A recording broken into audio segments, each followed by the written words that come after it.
I Pet Goat 2 is a CGI animated short by the Canadian production crew Heliofant. I Pet Goat 2 is loaded with silent messages and esoteric symbolism. Since 2012, it's been put under a microscope by many truthers and conspiracy theorists, almost unanimously interpreting an evil message from it. However, I'm informing you, I Pet Goat 2 is revealing to us that the time for full transformation is near. What is typically interpreted as an animation used to mock us or reveal plans for a new world order of sorts is actually holding the very message I've been sharing on this channel, that we've been living in a holographic construct, a simulation designed to invert the aspects of divine consciousness in order to be purged. After all, as the Jungian rule states, if something needs to be resolved, it must be projected into the external environment to be observed and released. There is a lot of symbolism in this video, but I will be focusing on the essential message that it holds. The video opens up with a puppeteer's hands orchestrating President Bush, who is dancing. He's acting a fool. He ends up transforming into Obama. Both presidents are acting, being overly dramatic. This is revealing that the world is a stage, a game. This is why we see the checkerboard, representing a construct of duality. Checkerboards, after all, are used to play games. But as we will see, this checkerboard is going away. We are moving away from the age of duality. This isn't literally representing Bush or Obama.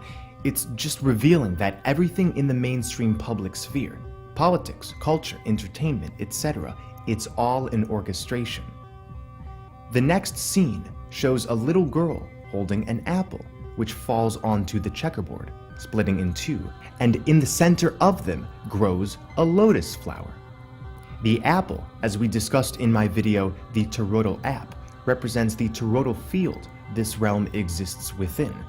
An apple, when cut open, looks very much like a toroidal field. We are the living souls, the finite number of game players who have projected ourselves into this temporary holding space, and we cut ourselves in half from full perception into the toroidal net. Through this splitting, we gain wisdom, hence both halves of ourselves end up in singularity, blossoming into beauty. The lotus is one of Buddhism's most recognizable symbols of enlightenment. Because the lotus grows in muddy water, it symbolizes the purity of enlightenment arising amidst the suffering of samsara. The lotus represents breaking out of birth and death. In Hinduism and Tibetan Buddhism, Shambhala is a mythical kingdom, yet another name for Hyperborea. It is a paradise land of the gods. The kingdom is said to be laid out precisely in the same form as an 8-petaled lotus. Obama looks at the lotus and shows a terrified expression. This has nothing to do with Obama. It's explaining how the soulless beings of the Matrix, what we have termed as non-player characters, are threatened by this awakening. Many of the beings in this overlay, including politicians like Obama, are simply reflections of dualism, playing out as automated external expressions, so when ascension occurs, they shall dissolve. We are shown a robotic snake influencing a child. This is representing the binary fear-based consciousness which has been here. The snake is shown parasiting off of a child. After all, fear cannot sustain itself.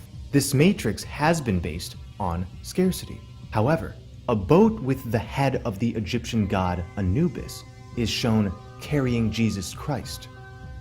This is not literally speaking of Jesus the Savior. It's representing Christ consciousness, which is back. This is the true second coming. When Jesus Christ is seen on a cross, this represents the loss of Christ consciousness, entering into an Iron Age.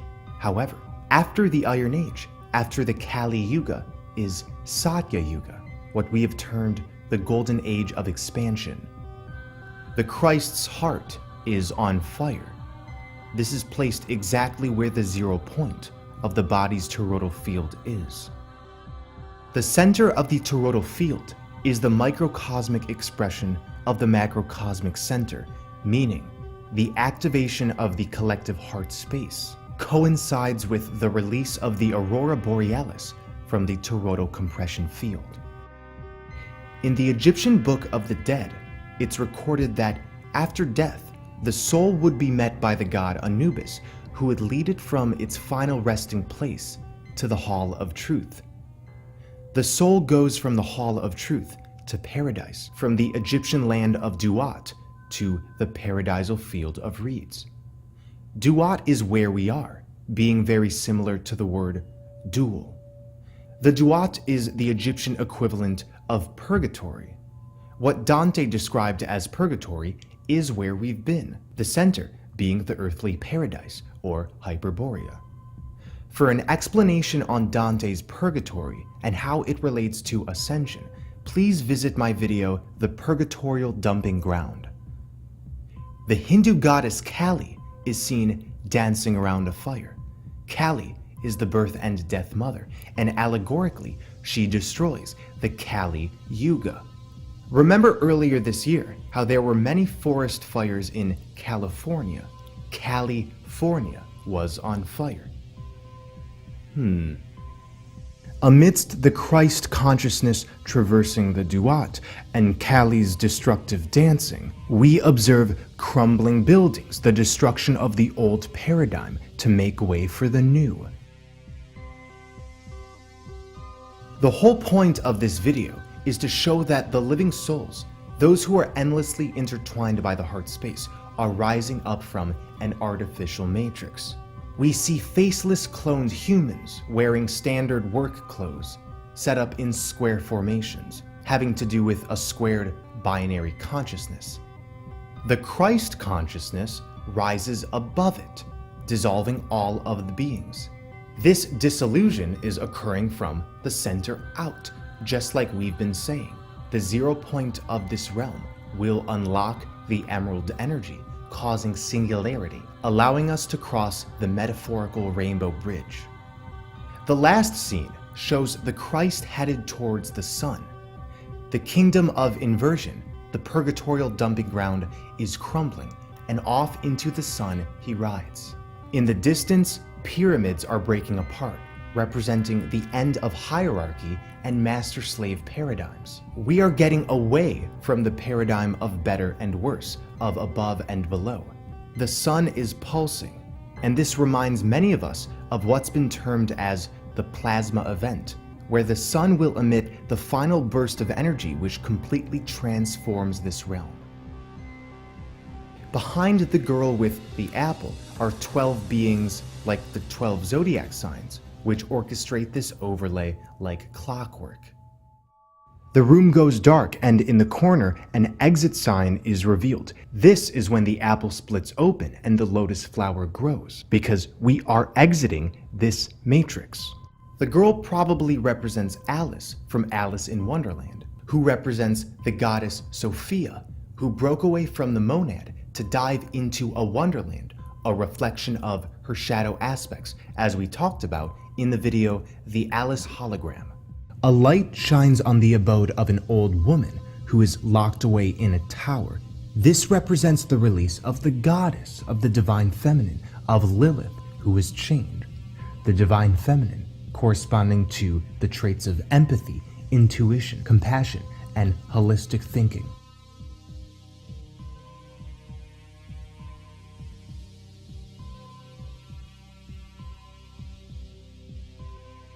The robotic snake character is the false ego, the reptilian part of the brain which responds to fear. He represents duality, confusion, and separation from the true self. According to the makers of the short, this character, who they named Draco, is the sorcerer, the unseen hand and spirit of madness, seeking ever more control through trickery, lies, poisons, false flag events, wars, and mountains of bureaucratic and legal framework, to siphon off the energy of the inhabitants of the earth. He fears the light of day as he fears life itself and operates in the shadows. The child Draco is parasiting off of looks up and sees fighter jets.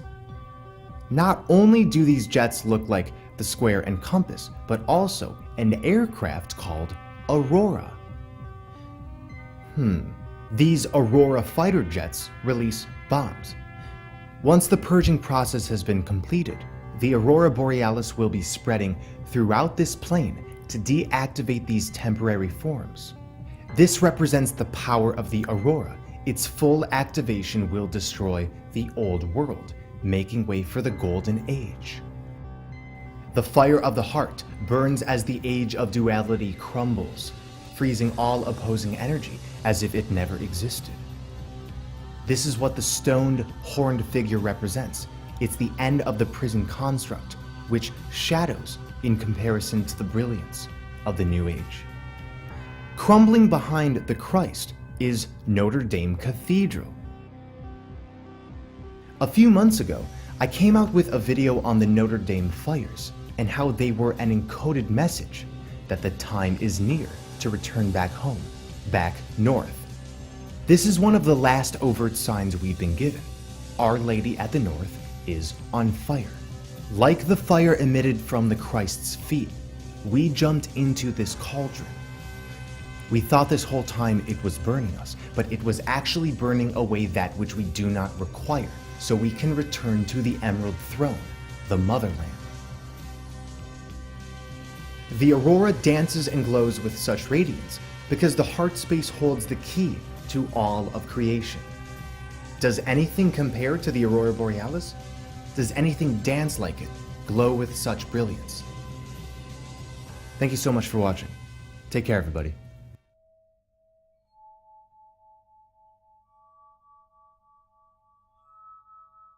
What we're experiencing is a temporary confinement within a holographic overlay designed by ourselves in order to experiment with the possibilities of dualism. You think this body is yours, but you are nothing more than a shadow right now. This is indeed why there's a shadow on the ground representing you. Because all of the matter here is a projection. It doesn't exist. It's a part of this illusion that must eventually dissolve back into the center.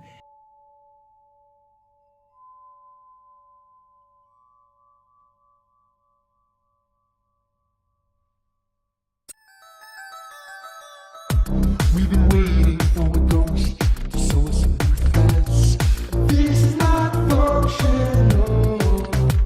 Been debating whether or not to end that. 'Cause this is not